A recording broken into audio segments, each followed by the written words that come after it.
Welcome back, everyone. We're diving deep today. Back into history, Well, actually. this should be good. Yeah, 1850s America. Hmm. Tons of new industry, and unfortunately, tons of crime, too. Mm. But of course, where there's crime, there are, well, detectives. Right. And we're looking at excerpts from a Wondery podcast episode all about the Pinkerton Detective Agency. Espionage, undercover work, dash of Wild West action. I've heard of these Oh, guys. yeah. Even a thwarted presidential assassination. It's all in days' work, it seems. For the Pinkertons, at least. Wow. So they really saw an opportunity then. Yeah. All this crime going on. Oh, absolutely. I mean, you had railroads just exploding in popularity, but public law enforcement, not exactly reliable. I can imagine. So much new territory to cover. Exactly. And that's where the Pinkertons kind of seized their moment. Makes sense. And it all started with Alan Pinkerton himself, Scottish immigrant. He was actually a barrel maker before he became a detective. Oh, wow. What a change. Right. Talk about a career shift. Yeah. But this guy clearly had a talent for solving mysteries. I mean, counterfeiters, mail thieves. Yeah. Nobody could hide from Pinkerton. So he was racking up like a ton of early wins then. Oh, yeah. Crucial ones. Think about it. Railroad companies, express services. Yeah. Losing fortunes to crime. Yeah. They needed someone, discreet and effective. And, well, Pinkerton consistently delivered. So that's how he built his name, reputation. Exactly. And then there's this crazy story of the Adams Express Company robbery. $40,000 stolen. Whoa. Huge sum back then. Pinkerton suspected it was an inside job. And this is where Kate Warren comes in, Kate Warren. America's first female detective. What a trailblazer. Oh, I did not know that. Yeah. Pinkerton was ahead of his time in recognizing Warren's skills. I see. Women could, access social circles and gather information in ways that men simply couldn't. So he gives Warren this high-stakes case, and, well, she totally proved him right. What did she do? She went undercover, befriended the suspect's wife, and through some clever conversation, she figured out where they'd stashed the stolen money. Really? I mean, talk about thinking outside the box. And, it speaks to both Warren's skill and Pinkerton's willingness to, challenge conventions. Definitely. Really makes you wonder how many talented people were overlooked. Oh, absolutely. Just because they didn't fit the mold. Right. Now, the Pinkertons weren't just about catching criminals. They were also deeply involved in the abolitionist movement. Oh, interesting. Yeah, Pinkerton actually turned his own home into a stop on the Underground Railroad, Yeah. defying the Fugitive Slave Act. Yeah. Very risky move, especially back then. Wow. He put his money where his mouth was, huh? He did. Imagine the courage that took. Yeah, absolutely. Risking everything to help people escape slavery. And that abolitionist stance is actually what connected him to Abraham Lincoln. Oh, so they had shared values. I see. Yeah, so to speak. And this connection, well, it would become crucial when a plot to assassinate Lincoln came to light in 1861. Oh, no. This is where things get really tense. Right, so the nation was on edge, right? Yeah. Civil War about to break out. Baltimore was a hotbed of secessionist activity. Lincoln's on his way to Washington for his inauguration, and there's this very real threat to his life. Yeah, I can imagine. And Pinkerton, always thinking ahead, catches wind of this conspiracy to kill Lincoln during his stop in Baltimore. Okay, so what does he do? Well, what else? Goes undercover. This time he's posing as a pro-slavery stockbroker to infiltrate the group behind the plot. Talk about high stakes. It was incredibly dangerous. He had to blend in perfectly while gathering enough intel to stop them. It makes you wonder about the toll that undercover work took on him, Definitely. It must have been a lot of pressure. Oh, yeah. Constant pressure. The fear of being caught. But he uncovers their plan. A planned riot to create a distraction while the assassins strike. That was close. So close. Pinkerton, with the details in hand, comes up with this incredibly daring plan to smuggle Lincoln through Baltimore. Disguises, secret routes, the whole 9 yards. Like a spy thriller or something. Right. And Kate Warren, she was there too, disguised as Lincoln's sister.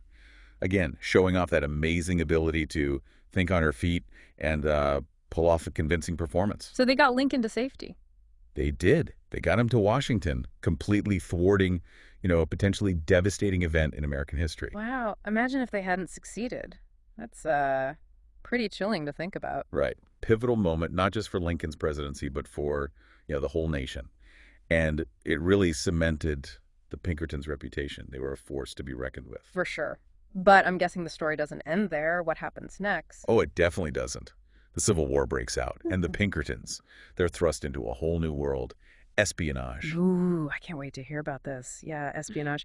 The Civil War, I mean, that really took the Pinkerton Agency into totally uncharted territory. Oh, yeah. I mean, they became a key part of the Union intelligence operation, Right. behind enemy lines and all that. Talk about danger. Right.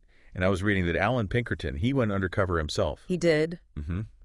Used an alias, moved all through Confederate territory. Mm. Must have taken serious guts. Oh, yeah. Shows his commitment, for sure. But incredibly risky, too, right? Incredibly. And actually, one of Pinkerton's top agents, Timothy Webster, he was caught by the Confederates. Oh, no. Yeah. Executed. Really, it just shows the danger these guys were facing. Absolutely. These weren't, games. Real people, real risks. Right. And speaking of interesting characters, there's Rose O'Neill Greenhow. She was a Confederate spy, but also like a Washington socialite. Wait, really? It's like something out of a movie. Total double life. Yeah. And she was a master at using her social connections to, gather intel. Effective, but obviously a huge problem for the Union. Oh, absolutely. Pinkerton and his agents had to put a stop to her. So eventually they put her under surveillance, raided her home, and found all sorts of incriminating evidence. Like what? Secret letters, maps, a diary detailing her whole spying operation. Wow. What a find. Right. So it's this fascinating look into, wartime espionage, Yeah, conflicting loyalties, moral gray areas. It really gets you thinking. it does. About the choices people make when things are that tense.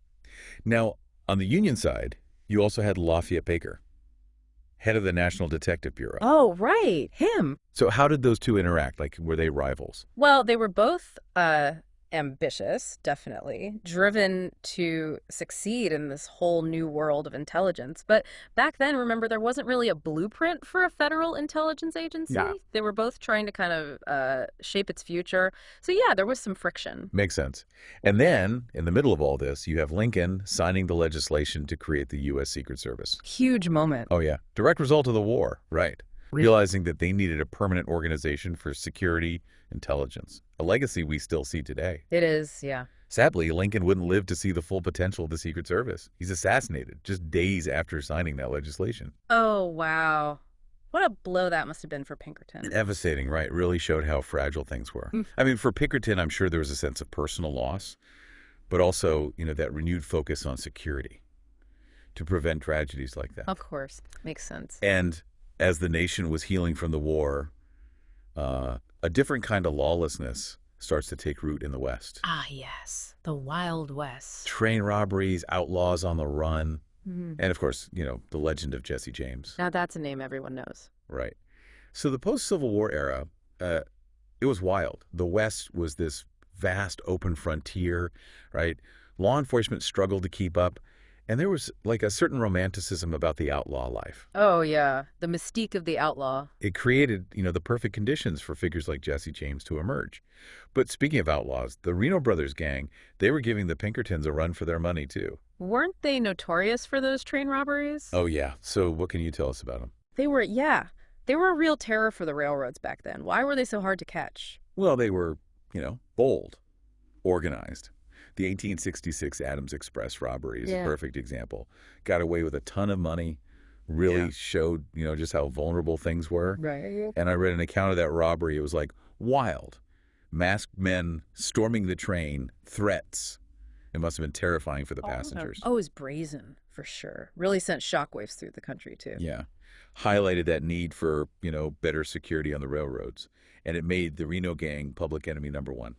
Right. So how did the Pinkertons go about trying to stop them? Well, it was this, long game of cat and mouse. Pinkerton's agents infiltrated the gang's network, gathering information, building a case. High risk, high reward. Oh, incredibly high risk. I mean, these were hardened criminals, not afraid to use violence. Yeah. It must have been so tense for the undercover agents. I bet. Double life. Always looking over your shoulder. Right. And one of the big breakthroughs came when they got this undercover agent, Dick Winscott. He somehow earned the Reno gang's trust. And that ultimately led to John Reno's arrest. Oh, wow. Big win for the Pinkertons. But it didn't come without a cost. What do you mean? Well, Alan Pinkerton, he lost his top agent around this time, Kate Warren, tuberculosis. And his brother, Robert passed away that same year. And then Pinkerton himself, he suffers a stroke. Oh, man. That's a lot of loss in a short time. It was a rough period for him. Really incredible that, he was able to keep going with all. He was dedicated, that's for sure. Absolutely. Yeah. Driven by a sense of justice. And even while dealing with all this, his agency was still growing, taking on new challenges, Right. including the pursuit of, well, I'm sure you know who. Jesse James. Jesse James. Practically the definition of Wild West. Oh, legend. What a figure. Ex-Confederate turned bank robber, train robber.